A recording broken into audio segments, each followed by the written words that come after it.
This sea snail, called aplysia, is somewhat of a celebrity, at least in the world of memory research. It was this lowly snail that revolutionized the way neurobiologists, like David Glanzman, think of memory. But how do you give a snail a memory?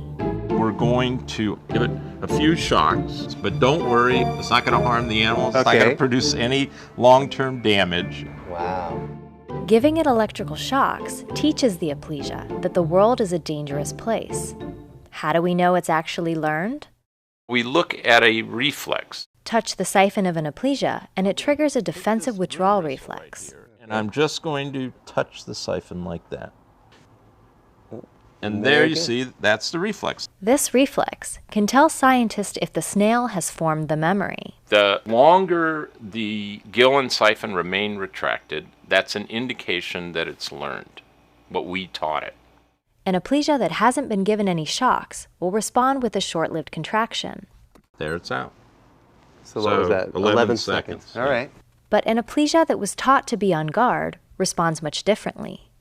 Now there's the reflex. Now the point is that it stays tucked. So this guy's on a high state of alert here. Yeah, so you see the siphon's just starting to come out now.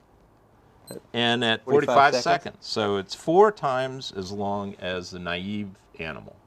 And it's learned that there's a danger in its environment. That's what it's learned. This learning is observed in its changed behavior, but scientists can also see signs of memory in aplysia's legendary brain. Let's just say this sea snail is neurologically well endowed. It has very large, huge, some of the biggest neurons in the world. Its few but gigantic neurons inspired researchers to essentially create an aplysia mini-brain out of a sensory neuron and a motor neuron. We take those out of the animal and we put them into cell culture and they grow together, and then we have a mini circuit, a neural circuit. Scientists can see, on a cellular level, what happens as the mini-brain forms a memory. So, what is happening? Basically, we see 2 things. The synapse between the sensory neuron and the motor neuron gets stronger. When the snail gets zapped with electricity, the neurons start communicating differently, sending more, stronger chemical signals and receiving more signals. This change, which can happen quite quickly but doesn't last forever, corresponds to short-term memory. But administer the shocks over a longer period of time, and the 2 neurons physically change as the snail learns. Anatomically, we actually see the growth of new synaptic connections between the sensory and motor neuron. And it's this physical change in the neurons that is long-term memory. As the snail learns over time, its brain is making more and more connections, so that even when the snail gets a break from the shocks, it will still remember them.